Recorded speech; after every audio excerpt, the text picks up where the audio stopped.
Tremi em mim mesmo nos dois momentos, quando passo deste estado para o sono, ou daquele volto a este. Porventura adormeço com os sentidos corporais. E porque a miúde acontece que mesmo em sonho resistimos e, lembrando nosso propósito e permanecendo totalmente castos nele, não concedemos o assentimento a nenhuma daquelas obscenidades.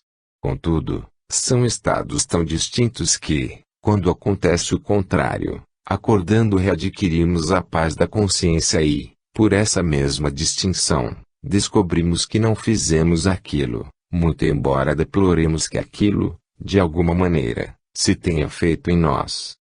A solução de Santo Agostinho para o problema do erotismo onírico foi considerar o sonho não como uma ação humana sujeita à força de vontade, mas como um evento involuntário sobre o qual não cabe responsabilidade ou culpa.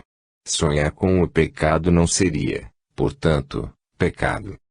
Monges e demônios. Até a geração de nossos bisavós, a maioria das pessoas se deitava para dormir logo após o pôr do sol. Desde tempos imemoriais a noite sempre foi algo a temer, sobretudo na ausência de luar, e ainda mais durante o inverno, em que a escuridão parecia não ter fim. Durante a Antiguidade e a Idade Média, a noite pertencia aos bêbados, ladrões, salteadores, assassinos e eventuais tropas invasoras, além, é claro, das feiras.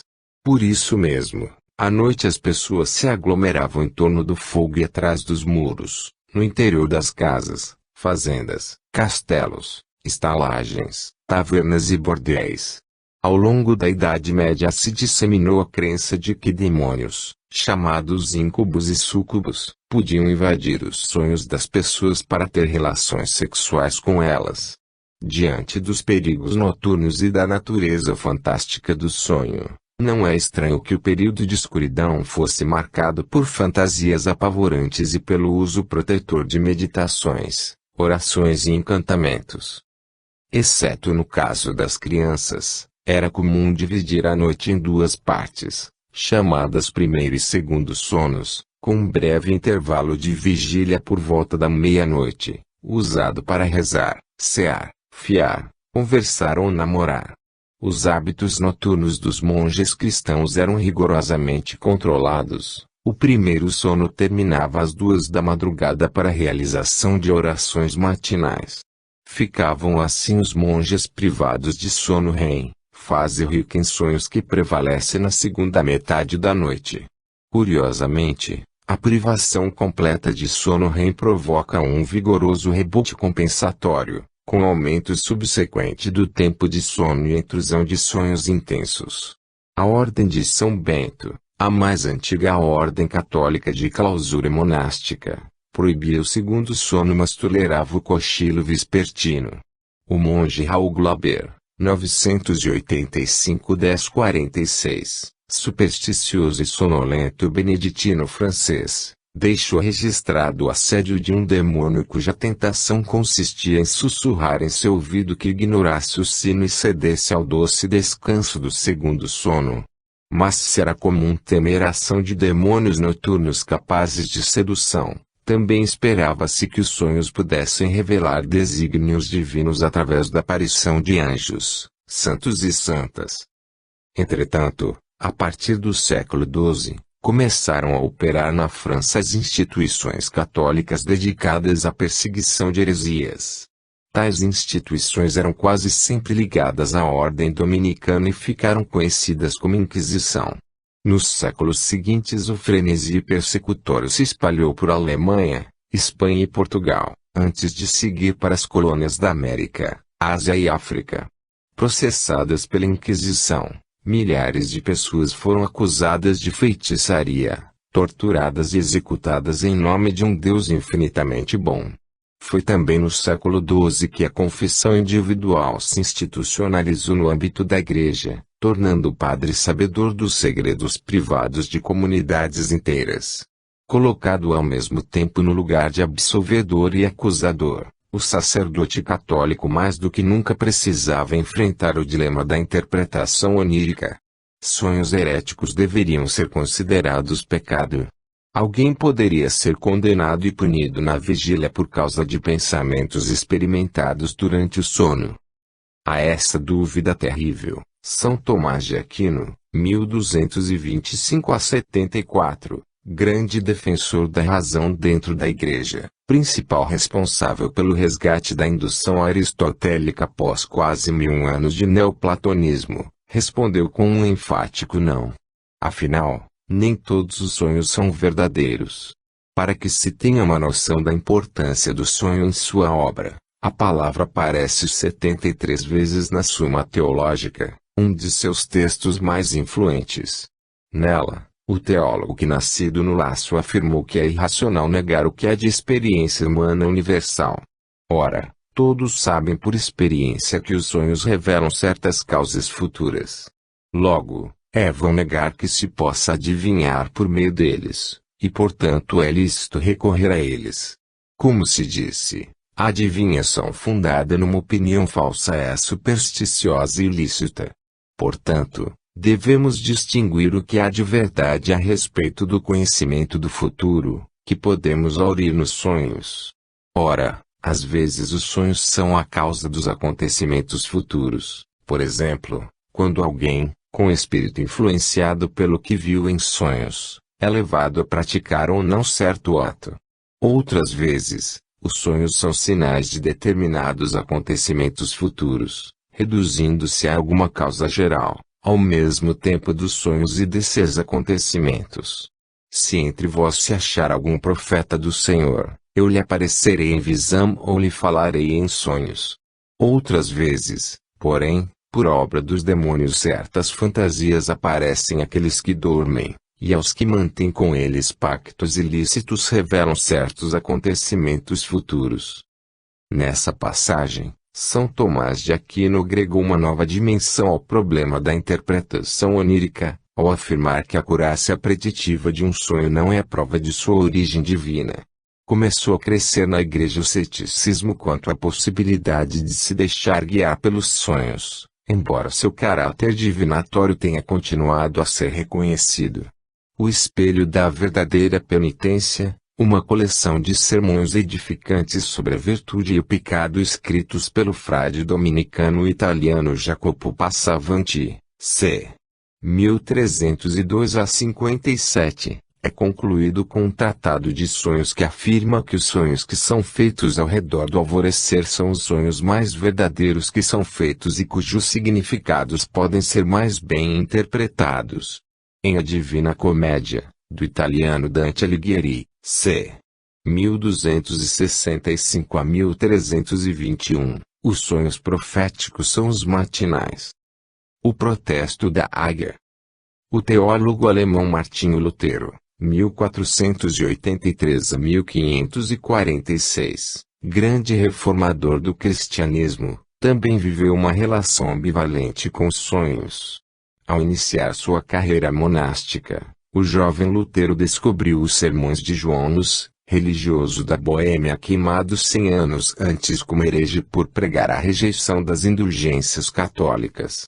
Sua história impressionou o jovem monge. Quando o executor já se aproximava para acender as labaredas, teria dito: agora vamos cozinhar o ganso. Usa em dialeto boêmio significa ganso. O condenado lançou então uma profecia misteriosa: sim, mas em 100 anos virá uma águia que você não alcançará. Hus tornou-se uma referência para Lutero, que compartilhava sua ojeriza pelo sistema clerical de venda de indulgências. Quando em 31 de outubro de 1517 Lutero pregou suas teses à porta da igreja do castelo de Wittenberg, criticando fortemente a corrupção eclesial, sabia que trilhava um caminho perigoso. Afinal, muitas pessoas queimaram na estaca antes de Lutero, e muitas ainda queimariam depois dele. O Papa Leão X ordenou a retratação das teses. Mas a resposta não deixou dúvidas quanto à sua rebeldia. Lutero ateou fogo à bula papal. O alemão foi então excomungado pelo Papa e condenado pelo imperador do Sacro Império Romano, Carlos V. O príncipe Frederico III, governante da Saxônia, tinha a custódia de Lutero e devia entregá-lo à sanha punitiva dos seus inimigos. Contra todas as probabilidades, entretanto, Frederico protegeu Lutero, suas ideias sobreviveram, e a reforma protestante espalhou-se pela Europa. A incrível história de como isso aconteceu envolve um sonho importante. Segundo cronistas da época, na noite anterior ao dia em que Lutero pregaria suas teses na porta da igreja, o príncipe Frederico teria tido uma revelação onírica. Nas palavras do próprio Frederico: adormeci, e então sonhei que Deus Todo-Poderoso me enviou um monge, que era um verdadeiro filho do apóstolo Paulo. Todos os santos o acompanharam por ordem de Deus, para prestar testemunho diante de mim e declarar que ele não veio inventar nenhuma trama, mas que tudo que ele fez foi de acordo com a vontade de Deus. Eles me pediram para graciosamente permitir que ele escrevesse algo na porta da igreja do castelo de Wittenberg. Isto concedi através do meu chanceler. Então o monge foi para a igreja e começou a escrever em letras tão grandes que eu podia ler a escrita mesmo em Schleinitz. A pluma que ele usava era tão grande que o seu fim chegava até Roma, onde perfurava as orelhas de um leão que estava agachado lá e fez com que a coroa tripla sobre a cabeça do Papa tremesse. Todos os cardeais e príncipes, correndo apressadamente para cima, tentaram impedir que ele caísse. Você e eu, irmão, também desejamos ajudar, e estiquei meu braço, mas nesse momento acordei com o braço no ar, bastante espantado e muito enfurecido com o monge, por não manusear melhor sua pluma. Me recompus, era apenas um sonho. Eu ainda estava meio adormecido, e mais uma vez fechei meus olhos. O sonho retornou. O leão, ainda irritado pela pluma, começou a rugir com todas as suas forças, tanto que a cidade inteira de Roma e todos os estados do Sacro Império correram para ver qual era o problema. O Papa pediu-lhes que se opusessem a esse monge, e isso se aplicava particularmente a mim, por causa de sua presença em meu país. Despertei de novo, repeti a oração do Senhor, implorei a Deus para preservar a sua santidade e mais uma vez adormeci. Então sonhei que todos os príncipes do império, e nós entre eles, nos apressamos a Roma e nos esforçamos, um após o outro, para quebrar a pluma. Mas quanto mais tentávamos, mais rígida ela se tornava, como se fosse feita de ferro. Finalmente desistimos. Perguntei então ao monge, porque às vezes eu estava em Roma e às vezes em Wittenberg, onde ele pegou essa pluma e por que era tão forte. A pluma, respondeu ele, pertenceu a um antigo ganso da Boêmia, com 100 anos de idade. Obtive-a de um dos meus antigos mestres. Quanto à sua força, é devido à impossibilidade de privá-la de sua medula, e também estou muito atônito com isso. De repente, ouvi um barulho alto, um grande número de outras plumas surgiu da longa pluma do monge. Acordei pela terceira vez com a luz do dia. Acredita-se que esse sonho tenha tido profunda influência sobre Frederico, que defendeu Lutero corajosamente contra o Papa e o Imperador. Também é possível imaginar que o relato foi elaborado sob medida para justificar o apoio de Frederico a Lutero, por razões estritamente políticas. Seja como for, Lutero manteve grande ceticismo com respeito à veracidade dos sonhos, reservando sua fé para uma minoria bem restrita de visões realmente consideradas divinas. O sonho irrelevante. Com a formação dos Estados Nacionais Europeus e o início do mercantilismo, a interpretação dos sonhos afastou-se definitivamente da esfera pública. No século XVI a cristandade já tinha a revelação onírica como fonte de blasfêmia e da nação, na pior das hipóteses, ou irrelevância, na melhor delas. Como exemplificado no processo de prisão e execução do teólogo Giordano Bruno, 1548 a 1600, visões oníricas passaram a ser um indício de influências heréticas. O descrédito dos sonhos se aprofundou no século XVIII, com o racionalismo que está na origem tanto da ciência quanto do capitalismo. Não era materialmente justificável recorrer a sonhos para decisões importantes, e os augures de qualquer tipo perderam importância nas cortes de reis e rainhas. Não é por acaso que as vertentes protestantes, sobretudo o calvinismo, tão pragmático em sua perseguição da prosperidade sagrada, tenham se afastado bastante do sonho. Em poucos séculos operou-se profunda transformação no entendimento do que é, ou significa, sonhar. De inspiração transcendente à comoção visceral, o sonho caiu do pedestal e passou a ser visto apenas como reflexo das sensações residuais do corpo passivamente adormecido pela falta de estimulação, um espelhamento trivial do estado corporal presente, seja ele fome, sede ou outra necessidade do momento. A escatologia do escritor francês François Rabelais, 1494 a 1553, que interpretava o sonho ruim como produto inevitável da má digestão, e a objetividade cética de seu conterrâneo, o filósofo e matemático René Descartes, 1596 a 1650, banalizaram a futurologia onírica na mesma medida. A despeito das importantes revelações oníricas que relatou ter experimentado na juventude, sonhos poderosos à margem do Danúbio que segundo ele próprio inspiraram a geometria analítica e o método da dúvida sistemática, em sua maturidade Descartes definiu o sonho como um mero estado de ilusão derivado das impressões da vigília. Por outro lado, multiplicaram-se os tratados populares de explicação onírica, centrados na interpretação predeterminada de seus elementos. Com a invenção da imprensa, surgiram as condições para a comercialização de um produto que até hoje se encontra em qualquer banca de revistas, o Manual de Interpretação de Sonhos baseado em chaves fixas para decodificação de símbolos, um eco extemporâneo do Ziquicu Assírio. Mensagens do inconsciente.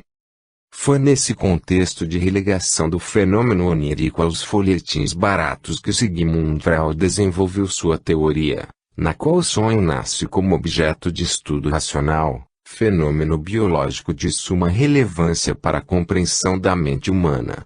A psicanálise marca um retorno de olhos abertos às práticas oníricas da antiguidade, ao encarar o sonho como ferramenta essencial para desbravar as redes simbólicas e seus nós ceigos. A contribuição inestimável de Freud para recolocar os sonhos no centro da vida humana partiu da observação de que eles são muito reveladores da estrutura da mente do sonhador. Uma fonte especialmente rica de relações simbólicas, que permitem compreender a vida psíquica pela escuta atenta que mapeia associações de palavras com relevância terapêutica. Publicado em 1900, a interpretação dos sonhos fundou a psicanálise ao focar na experiência noturna para decifrar memórias da vigília. Nesse livro Freud afirmou que o sonho é um caminho régio para o inconsciente. Postulou também que os sonhos contêm restos diurnos da vigília, que explicam em alguma medida seu conteúdo. As motivações mais profundas, entretanto, seriam geradas por desejos reprimidos, ou seja, não por coisas que aconteceram, mas por coisas desejadas que ainda não chegaram a acontecer. Dissecando os restos diurnos presentes no sonho, Freud demoliu qualquer possibilidade de aceitar chaves fixas para a interpretação onírica, que só é possível quando realizada pelo próprio sonhador, ou por alguém muito bem informado de seu contexto mental íntimo. Por outro lado, o judeu Freud rejeitou a banalização renascentista do sonho, reconhecendo e resgatando seu profundo significado para o sonhador. A psicanálise entende, assim como o Talmud, o principal texto do judaísmo, que um sonho não interpretado é como uma carta nunca lida. Uma carta composta das imagens do passado e orientada pelos desejos do presente, cuja leitura atenta pode até mesmo mudar o futuro. Tomando distância para ganhar perspectiva, este capítulo apresentou o contexto histórico do estabelecimento do sonho como pilar da consciência humana. Para avançar no problema, o próximo passo exige compreender de que modo sonhamos atualmente. 4. Sonhos únicos e típicos. Foi somente com a invenção e a disseminação da lâmpada elétrica, No final do século XIX, que se tornou normal ocupar as primeiras horas da escuridão com atividades tipicamente diurnas. Estima-se que nos Estados Unidos a duração média do sono diminuiu de 9 horas em 1910 para 7 horas e meia apenas 65 anos depois. A luz artificial produz efeitos que se sobrepõem aos produzidos pelo ciclo claro-escuro, causando um desalinhamento dos ritmos circadianos, isto é, dos ritmos biológicos sincronizados com a rotação da Terra em torno de seu próprio eixo, com um período de 23 horas, 56 minutos e 4 segundos. A ocupação cada vez mais ávida da noite pela vigília tornou mais difícil a separação do sono noturno em duas partes, gerando o período único de sono com 6 a 8 horas de duração que prevalece hoje em boa parte do planeta. É nesse espaço mental privado, reservado e compacto que desenvolvemos nossa capacidade de sonhar. Os sonhos contemporâneos em geral evocam e entrelaçam fragmentos de vivências, desde simples imagens de coisas ou pessoas até cenas bastante vívidas e específicas, experimentadas de fato como situações da vida. Podem ter um tema único ou ser compostos de várias unidades temáticas conectadas entre si com maior ou menor grau de surpresa. Sonhos traumáticos tendem a ser não metafóricos, reverberando memórias singulares de forma fidedigna e intrusiva. Já os sonhos do cotidiano sem susto são bric-a-brac de eventos menores misturados uns aos outros. Quem pela primeira vez mensurou essas propriedades do sonho de forma sistemática foi o psicólogo norte-americano Calvin Hall, que ao longo da vida coletou mais de 50.000 relatos de sonho. Hall doutorou-se em psicologia em 1933 na Universidade da Califórnia em Berkeley, sob a orientação de Bartman, cientista visionário que postulava a intencionalidade para explicar as complexas habilidades cognitivas observadas em ratos. Após um brilhante início de carreira estudando genética comportamental em roedores, Hall assumiu o cargo de chefe do Departamento de Psicologia da Universidade Cassius Stern Reserve e decidiu reorientar sua pesquisa para o conteúdo dos sonhos humanos. Em busca de padrões temáticos, Hall desenvolveu um sistema de codificação onírica que registra e quantifica cenários, personagens, objetos, interações, frustrações e emoções, entre diversos outros fatores. O trabalho de Hall foi expandido e é continuado até hoje na Universidade da Califórnia em Santa Cruz pelo psicólogo William Domhoff, que se doutorou sob a orientação de Hall em 1962. Domhoff e seu colega Adam Schneider deram uma contribuição inestimável à ciência dos sonhos quando criaram o Dream Bank, um banco de dados publicamente acessível com mais de 20.000 relatos de sonho www.dreambank.net. Nas últimas décadas vários outros pesquisadores se juntaram ao esforço de coletar relatos de sonho em grande escala, como o neurocientista norte-americano Patrick McNamara, da Universidade de Boston, que supervisiona a plataforma Dreamboard, com mais de 250.000 relatos de sonho, www.dreamboard.com. A principal conclusão das pesquisas feitas com grandes conjuntos de dados é que os sonhos das pessoas são mais semelhantes do que diferentes entre si, embora as culturas variem muito. É frequente a continuidade temática entre a vigília e o sonho, o que corrobora o conceito freudiano de resto diurno. Mas os sonhos também são espaços privilegiados para a simulação de situações contrafactuais, isto é, que não aconteceram mas poderiam ter acontecido. Quando o contexto é confortável, marcado não por um grande problema mas por uma miríade de pequenos problemas do dia a dia, os sonhos aparentemente fazem pouco sentido, tornam-se de difícil interpretação. São colchas de retalhos da vida, cada retalho com seu padrão e lógica interna, mas sem coesão global. Entretanto, quando o contexto é muito desafiador, como numa situação de doença grave ou disputa violenta, os sonhos chegam a exprimir com clareza tanto a situação vivida quanto as diretrizes essenciais para agir contra o perigo iminente. Por isso mesmo é crucial interpretá-los adequadamente. Sonhos de grande significado podem marcar as transições da infância, adolescência, idade adulta e senescência, assim como importantes mudanças de status social, para baixo ou para cima. Esses sonhos grandes se caracterizam por conter uma extensa série de representações, encadeadas de forma emocionante de modo que todos os símbolos parecem se encaixar perfeitamente uns nos outros. Um bonito exemplo de sonho grande no contexto contemporâneo foi relatado por minha esposa na primeira noite do trabalho de parto de nosso segundo filho, Sérgio. Após o início de contrações regulares, Natália deitou-se numa rede, adormeceu e sonhou com sua avó materna, que não chegou a conhecer, pois morreu vários anos antes de seu nascimento. Foi um sonho vívido, carregado de emoção, apesar, ou por causa, de um detalhe extraordinário. A avó estava incorporada na rede que embalava, ou melhor, ela era a rede. E sendo rede alisava o cabelo da neta e lhe dizia carinhosamente, com uma voz doce e suave de anciã, que teria gostado de conhecê-la, que a avó e neta se pareciam em temperamento, que esta continuaria a ser uma mãe calma, uma boa mãe, e que tudo ia ficar bem, pois ela já tinha dado à luz nesta e em outras encarnações e tudo sempre havia transcorrido bem. Natália despertou do sonho chorando copiosamente de alegria pelo encontro, sentindo-se abençoada e cheia de coragem para enfrentar o futuro com otimismo, que veio muito a calhar, pois o trabalho de parto durou incríveis 43 horas de contrações cada vez mais fortes e frequentes, que mesmo assim não causaram nenhuma dilatação, até que decidimos pela intervenção cesariana.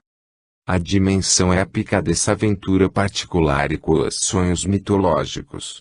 Relembre por exemplo o sonho da rainha viking Ragnhild, apresentado no capítulo 2. A cena começa no jardim quando um espinho se agarra a seu manto. Depois o espinho cresce até tornar-se uma árvore colossal com raízes do que afundam no chão e ramos que sobem até cobrir a Noruega e além. A árvore tinha a parte inferior vermelha, o tronco verde e os ramos brancos. As raízes vermelhas foram interpretadas como símbolo do sangue derramado na luta pelo poder. O tronco verde foi associado à pujança do reino da Noruega, cheio de florestas e outros recursos naturais. Por fim, os ramos brancos foram identificados com as diferentes ramificações na linhagem de reis e nobres descendentes da rainha-mãe. Essa interpretação de certo caiu como uma luva aos interesses da família de Ragnhild, fortalecendo-os e funcionando como alavanca da própria profecia. Por isso mesmo, a experiência subjetiva do sonho há de ter sido profundamente emocionante para a própria Ragnhild, abduzida de seu jardim cotidiano por símbolos poderosos e arcanos até alcançar uma visão panorâmica das consequências geopolíticas de seu próprio destino. Vale a pena comparar o relato do sonho de Ragnhild com o relato do sonho da princesa Mandana na origem do Império Persa, em que uma videira cheia de frutos se projetava de seu sexo até cobrir a Ásia. Separadas por quase 1,5 mil anos e meio mundo de distância, Mandana e Ragnhild experimentaram simbologias oníricas muito semelhantes, relacionando árvores férteis de dimensões planetárias às dinastias nobres que inauguraram. Como veremos adiante, a utilização política dos relatos de sonho atravessa todo o registro histórico e desperta dúvidas sobre sua confiabilidade. A diversidade dos sonhos típicos.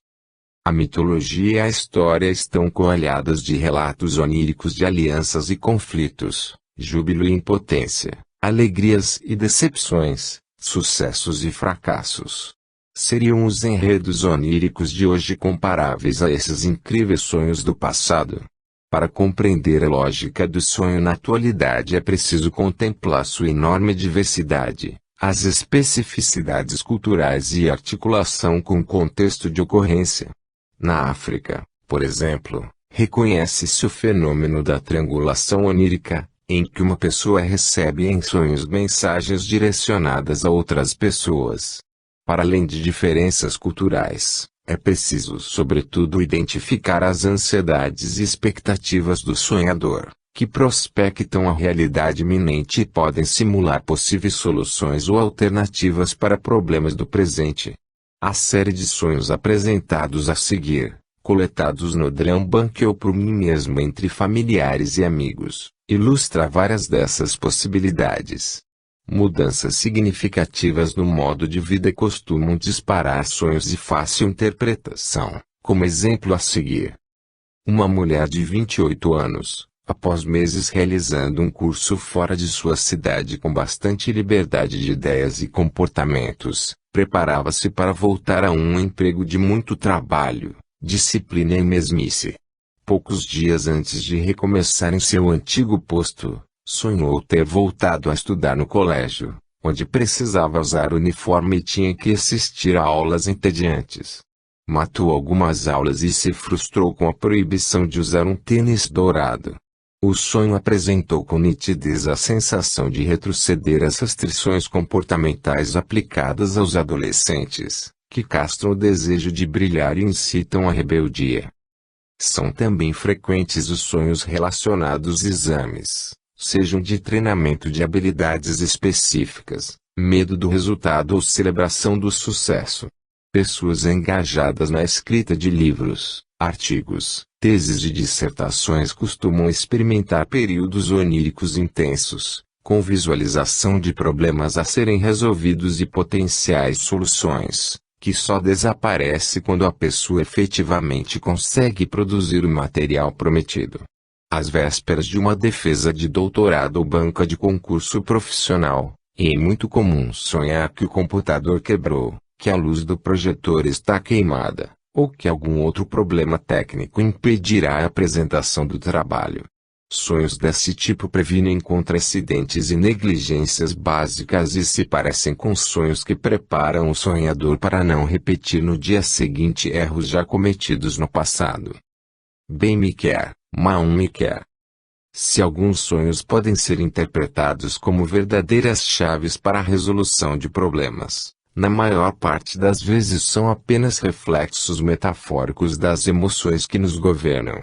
Em termos de capacidade de mobilização onírica, poucas experiências rivalizam com a paixão, sobretudo em adolescentes. Sonhos coletados nessa fase exibem com nitidez a ansiedade social, a ambiguidade dos afetos, as contradições dos desejos, as dúvidas entre pretendentes, os conflitos internos sobre como agir, a alternância entre papéis passivo e ativo nas relações, a antecipação das frustrações do amor e seu jogo cíclico de gostar e não gostar. Vejamos o relato exemplar de uma jovem de 13 anos. Eu era bonita e popular e P me convidou para o baile então, claro, eu disse sim. No dia seguinte, um cara muito bonito chamado JC veio para a escola, e ele também me convidou para o baile, e eu disse sim. Então percebi que disse sim para ambos e ambos eram tão fofos e agradáveis, e ambos cantavam minhas músicas favoritas. Foi um grande dilema qual deles. Liguei para minha amiga e perguntei qual, e ela desligou na minha cara e então acordei. A coisa mais estranha é que depois numa festa conheci um rapaz chamado Jeremy, me apaixonei por ele e descobri que ele gostava de mim. Foi quase como meu sonho previu. Sonho bom. O início da vida amorosa coincide com a descoberta de relações muito interessantes com pessoas quase desconhecidas, e da importância de ajustá-las às relações sociais preexistentes, inclusive com ancestrais já falecidos. Saltam aos olhos a poderosa atração do sexo, suas consequências reprodutivas e profissionais, a necessidade de aprovação do grupo, a mistura com as representações dos pais, a inadequação social e o medo da rejeição. Ter que escolher, levar um fora, não ser amada ou amado são temas universais do que surgem encadeados por transições abruptas, personagens que aparecem sem precisar entrar na cena, lugares que mudam de repente e fusões entre pessoas conhecidas e desconhecidas. As emoções peculiares da entrada na vida adulta se misturam com imagens do passado na gênese de narrativas oníricas desconcertantes. Uma moça de 19 anos de idade sonhou que estava na sala de sua república e que se despedia de um namorado que partia para outra faculdade. Ele estava tentando me dar um beijo de adeus, mas hesitei porque havia um carro com meus amigos olhando para nós, e eles não aprovavam nosso relacionamento. Ele saiu e voltei para a sala, que ficou cheia de coisas de repente. Então meu novo colega de quarto estava lá, e um cara estranho saiu do chuveiro e tirou a toalha e tive uma visão escandalosa de nu frontal. Então fui à casa da minha mãe, onde encontrei meu cachorro. Na verdade, ela já está morta. Roubando corações. É cada vez mais comum que a paixão envolva trios, quartetos e, nesses tempos de poliamor, poliédricos e nitetos.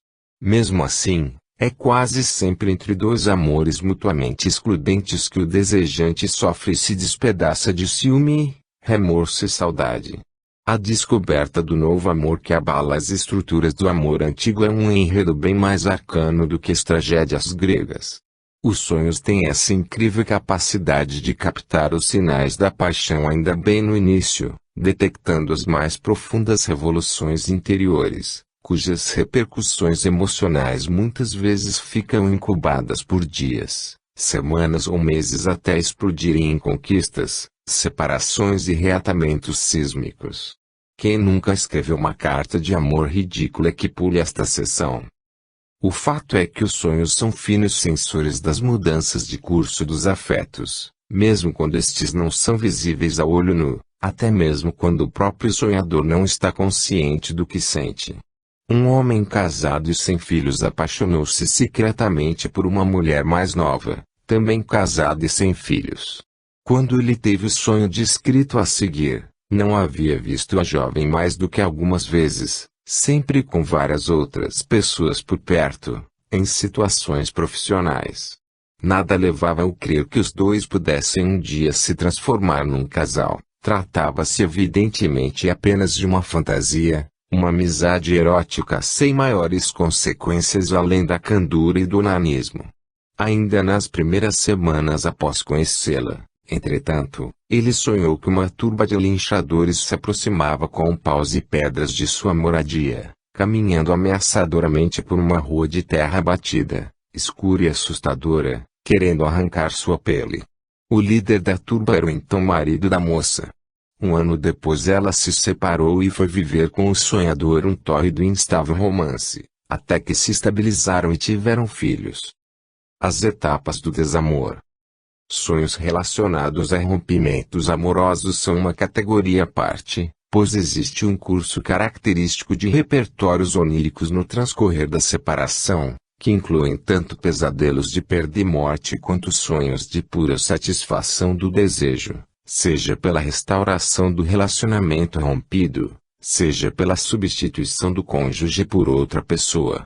A psicóloga norte-americana Rosalind Cartwright, do Centro Médico da Universidade Rush, estudou pessoas recém-separadas submetidas a múltiplas sessões de polissonografia e despertadas do sono REM para a coleta de relatos de sonhos.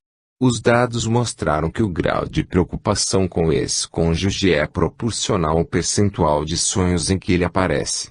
Participantes em remissão de sintomas depressivos relataram maior quantidade de sonhos bem elaborados, ricos em associações e afetos congruentes, do que pacientes que permaneceram deprimidos e relataram sonhos empobrecidos.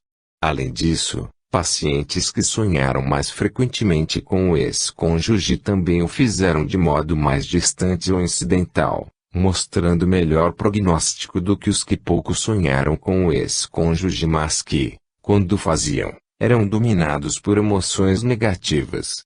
Os exemplos a seguir são bastante ilustrativos das metáforas e imagens utilizadas pelo processo onírico para explicitar e contornar a dificuldade de adaptação.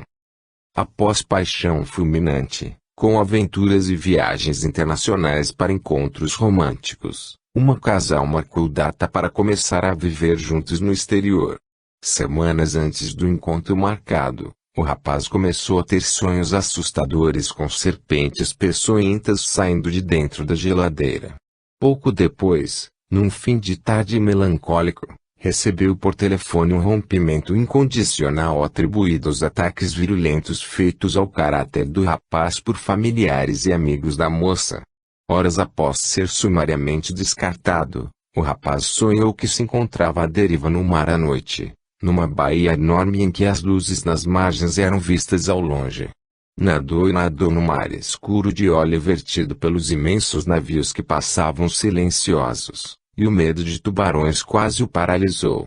Afinal chegou a um cais arruinado, saiu andando de sunga pelas ruas sob a luz amarela dos postes, molhado e sujo, em tudo um desastre ambulante, para se apresentar à amada. No final do sonho, já semidesperto, torceu o desfecho para fazer a jovem aceitá-lo de volta.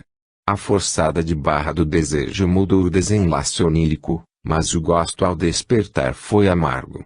Em retrospectiva, as cobras sonhadas pelo rapaz pareceram alertar para a destruição de sua reputação, enquanto o sonho do mar e do cais ilustrou com riqueza de detalhes a sensação de abandono, medo, inadequação e ruína que marcou o final abrupto da relação. Uma série de sonhos particularmente reveladora da adaptação à perda afetiva foi coletada durante a separação conturbada de um casal que se afastou e se reaproximou inúmeras vezes, com muitos conflitos ao longo de vários anos, pois, apesar de se amarem, estavam apaixonados por outras pessoas. Logo após o início do caso extraconjugal, o marido sonhou que se juntava à nova namorada para um ato terrorista. Explodir o carro do antigo casal com uma bomba. Depois sonhou que a ex-esposa parecia muito bonita, mas gradualmente se transformava na namorada. Também sonhou que perdia a companhia de muitas outras pessoas importantes em sua vida e ia em direção a um quarto onde estava a ex-esposa com seu novo namorado. Tentava abrir a porta, mas se continha, pois o que ocorria lá dentro já não era da sua conta. Em outro sonho se viu abraçado à ex-esposa, ambos com suas mochilas de viagem, chorando convulsivamente em despedida. Noutro ainda a namorada aparecia, mas ao final ele saía de mãos dadas com a ex-esposa, pensando em como consertar a situação com ela.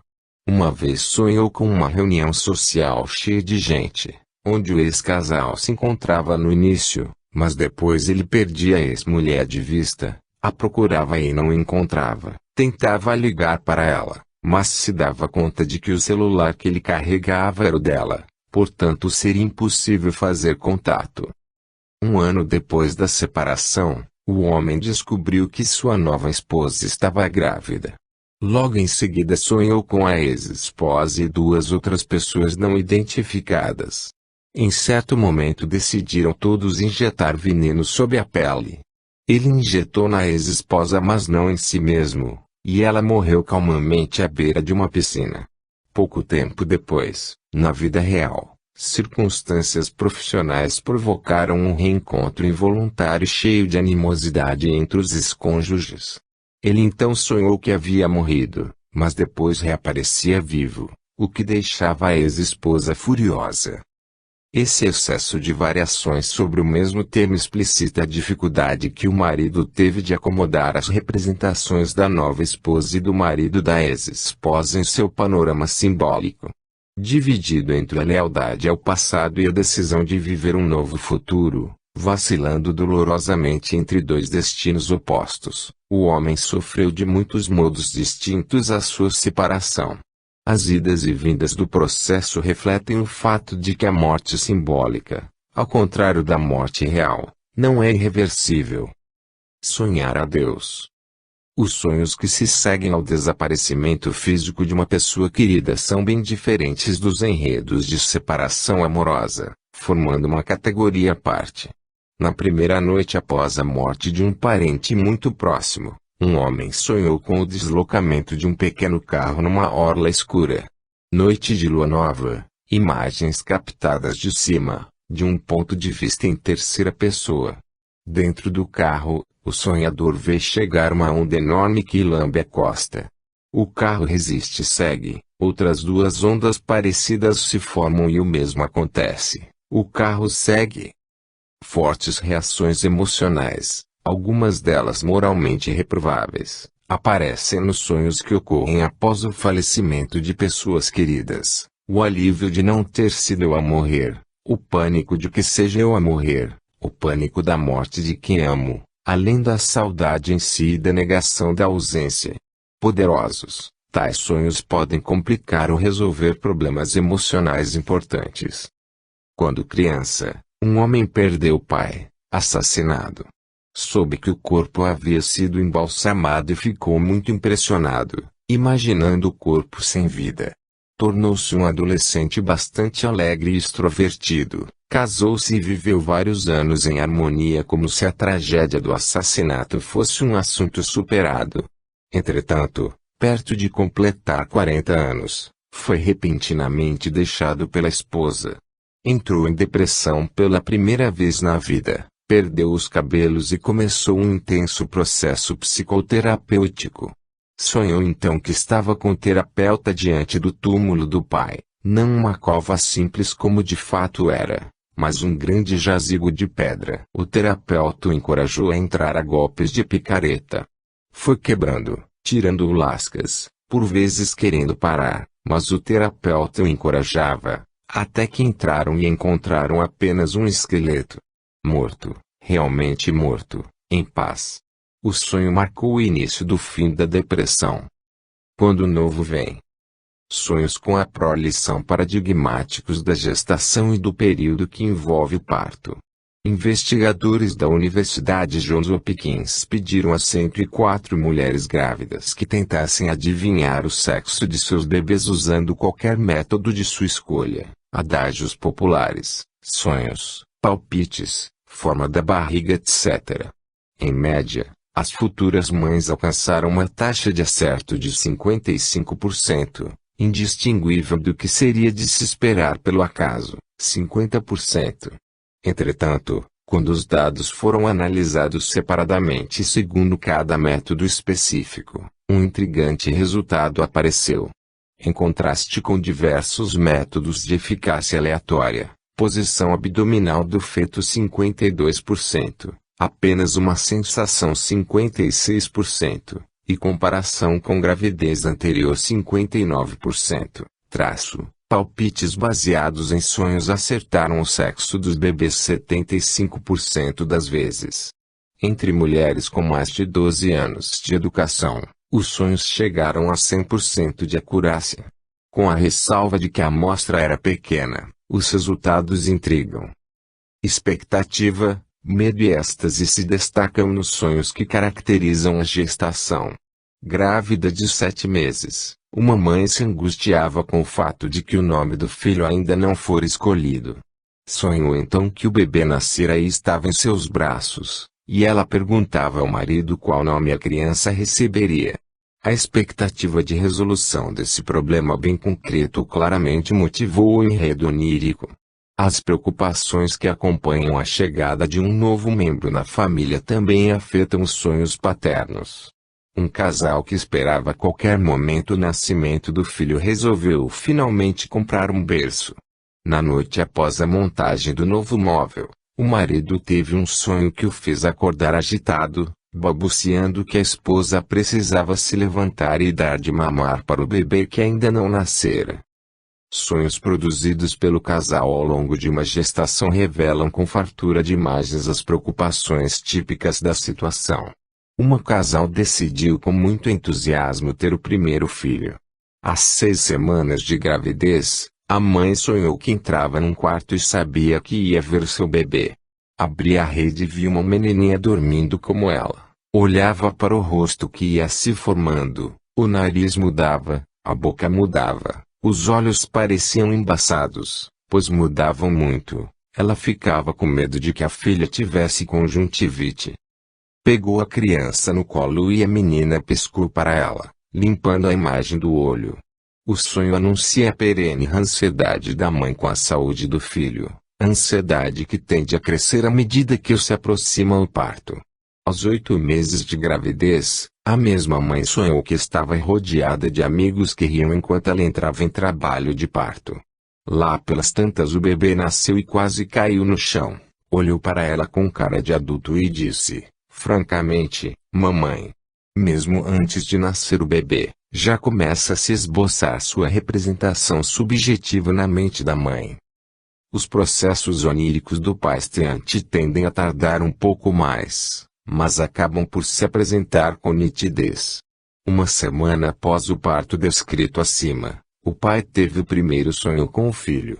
O menino aparecia com cerca de 3 anos e aprendendo a falar palavras específicas, como se o pai estivesse estimulando um filho com o qual já pudesse ter uma relação simbólica independente da mãe. Mas a chegada do filho representa também o deslocamento paterno. 2 meses após o nascimento, o bebê passou a dormir na cama do casal. Nessa primeira noite a 3, o marido sonhou que seus próprios pais gargalhavam e o convenciam a abandonar a esposa, que era lançada numa areia movediça e desaparecia. Ele era então tomado de arrependimento e a procurava sem cessar, até desconfiar que estivesse hospedada em um hotel enorme. Bateu de porta em porta à sua procura, buscando em vão por longos corredores com uma infinidade de portas misteriosas. Quando tudo parecia perdido, a mãe do sonhador apareceu de novo e indicou a ele a porta atrás da qual sua esposa se encontrava. O marido bateu, esperou e finalmente ela apareceu pela fresta, apenas para informar que não poderia recebê-lo, pois se encontrava com outro homem. A cena é um diagnóstico preciso da situação da família dali para frente. Surgira um novo homem na família, e a esposa agora só teria tempo para ele. O amadurecimento da paternidade também deixa suas marcas nos enredos oníricos. Na primeira noite após descobrir que sua esposa estava grávida de novo, o mesmo marido sonhou que estava numa estrada dirigindo em alta velocidade, as imagens em movimento em perfeita definição. Sentiu a aceleração da força centrífuga numa curva, percebeu que o carro poderia derrapar, teve medo, pensou na família e por fim desacelerou. A chegada dos filhos costuma aumentar radicalmente o senso de responsabilidade e o medo de acidentes, tornando até os mais intrépidos aventureiros em genitores prudentes e calculistas. Os sonhos maternos com seus bebês são densos e relevantes. Durante o trabalho de parto podem ocorrer estados alterados de consciência próximos do sonho, mesclando fatos do passado, raiva, medo, solidão, um paradoxal apego à dor e à luz no fim do túnel. Com frequência há contato com memórias muito antigas, enquanto em outros casos acontecem sonhos brancos, em que a mãe sabe que sonhou mas não se lembra de nenhum detalhe. Muitas mães relatam que, após o nascimento do filho, todos os sonhos passam a incluí-lo. Situações limites são simuladas nesses sonhos, que muitas vezes expressam apenas o medo de sair-se mal no cuidado parental. Uma terapeuta ocupacional infantil muito bem-sucedida deu à luz gêmeos. Por várias noites após o parto um mesmo pesadelo se repetiu, com imagens terríveis em que ela deixava um dos bebês cair no chão. Outros sonhos expressam apenas as delícias da nova situação. Uma jovem senhora relatou ter sonhado que lambia satisfeita seu filho caçula, pois era feito de baunilha. No espaço de associações flexíveis do sonho, uma criança deliciosa é de fato saborosa. Medo e poder. A dicotomia básica da vida, assim como a do sonho, se dá entre o medo de sucumbir e o poder de mudar. Por sua riqueza de desdobramentos, vale a pena analisar o extenso relato de sonho a seguir. No 7º mês de gravidez, uma mãe despertou angustiada no meio da noite. Sonhou que estava grávida e que entrava num shopping center com a sensação de estar desacompanhada, tentando se lembrar de quem deveria estar com ela. Não se lembrava da mãe, do marido ou do primeiro filho. Fez um esforço para lembrar quem eram seus familiares, mas não conseguiu. Sentou-se para tomar um café e se encontrou com sua comadre, porém não havia intimidade. Via pessoas perambulando, tentava se lembrar de sua família. Identificou uma pessoa que se parecia com uma tia querida, se lembrou dela, mas não era ela, era apenas sua imagem.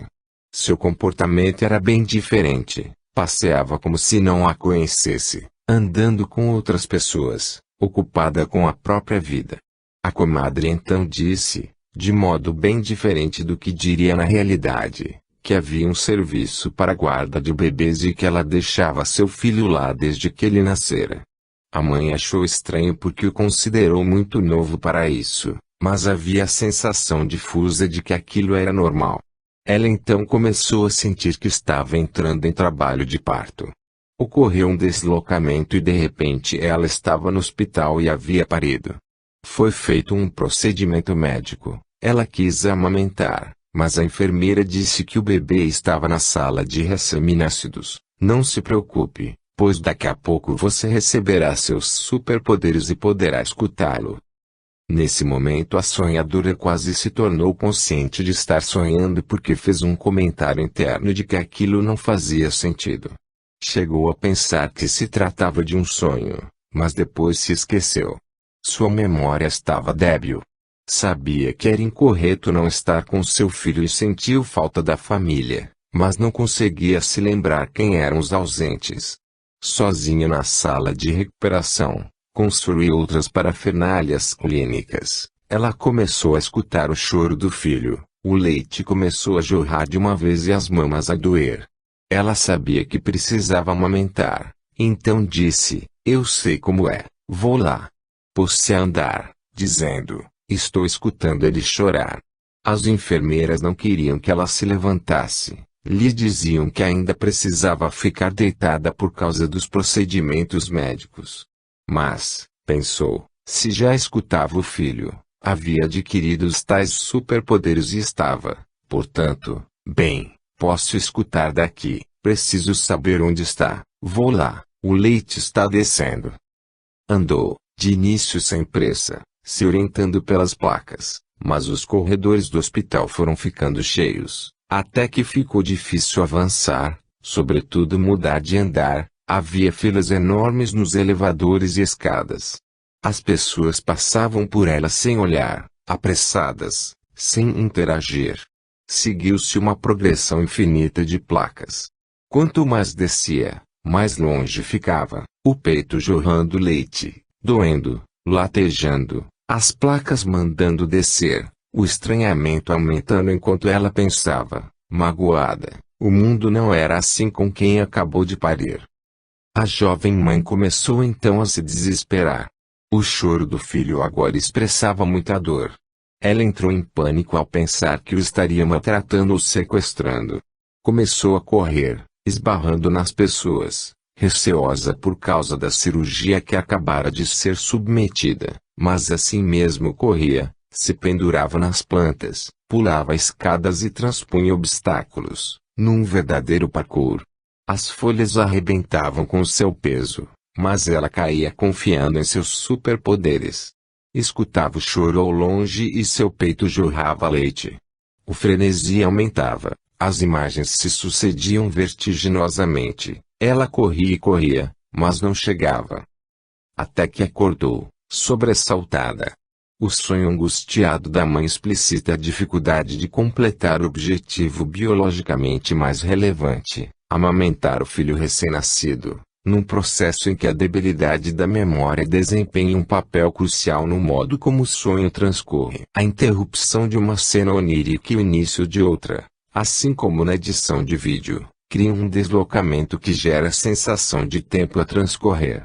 O mundo representado no sonho é fragmentado, contém apenas parte do que deveria conter, e a sonhadora percebe isso durante todo o sonho.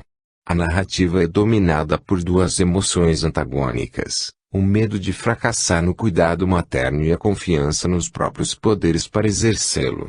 O sonho também ilustra fartamente uma propriedade onírica importante. Os personagens possuem distintos graus de elaboração e podem chegar a parecer apenas cascas, aparências superficiais de pessoas realmente existentes. Como disse o Hamlet de Shakespeare, o sonho em si mesmo é somente uma sombra.